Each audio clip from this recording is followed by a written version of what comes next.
Mandray vahiny ny fandaharantsika amin'ity anio ity pasteur Fabrice Rabenjarso izay tale nasionaly ny fikambanana mampiely baiboly malagasy no miaraka amintsika voalohany eto dia miarabanao tonga soa atao anatin'ny fandaharana.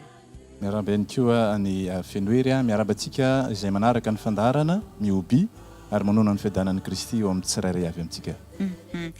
Lahady faraika ambin'ny folon'ny volana febroary misy fotoan-dehibe ho an'ny fikambanana mampiely baiboly karakaraina. Inona no antony fotoana io pasteur?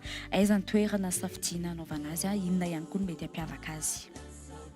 Ny ladin'ny baiboly dia fotoan-dehibe izay ankalazana an'Andriamanitra manerana ny Madagasikara, misy ary hatrany ampitan-dranomasina izay natao indrindra anehoana ny amin'izay fiombonana ny fiangonana kristiana rehetra eto Madagasikara satria fotoan-dehibe izy io. Ny maraina moa dia sany amin'ny fiangonana misy azy avy ihany ny kristiana rehetra, fa ny tolakandro kosa dia manana izay fotoan-dehibe iombonana sy idirana an'Andriamanitra amin'ny toerana anankiray ary samy manana n'izany ihany koa ny any amin'ny faritra any. Fa ho an'Antananarivo manokana dia fiombonam-bavaka ho fidirana an'Andriamanitra izay atao ao amin'ny FLM Ambatovonaky manomboka amin'ny 2 ora tolakandro. Mandritry ny fotoana ao amin'ny FLM Ambatovonaky amin'ny 2 ora tolakandro misy olona ho asainareo manokana ve tsy maintsy ho tonga sa natao an'ny daholobe mihitsy izay fotoana anankiray izay?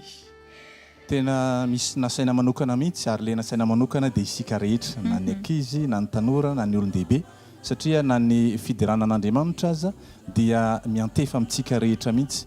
Isaorana an'Andriamanitra fa anisan'ny mampiavaka ny amin'ity taona ity dia ny fisindreo antoko-pihira sy ihany koa tarika tahaka ny Katy Ambatovonaky, ny Ambohijatovo Fitiavana, ny Tsantany Mahamasina Zandriny, ny Zoky Davids ary eo ihany koa ny tarika Lovatina. Ireo zany anisany hiara-mientana ny amin'izany fa isika rehetra mihitsy no ankalaza an'Andriamanitra miaraka amin'izy ireo. Antso fanentanana no amarana ny pasteur azy androany.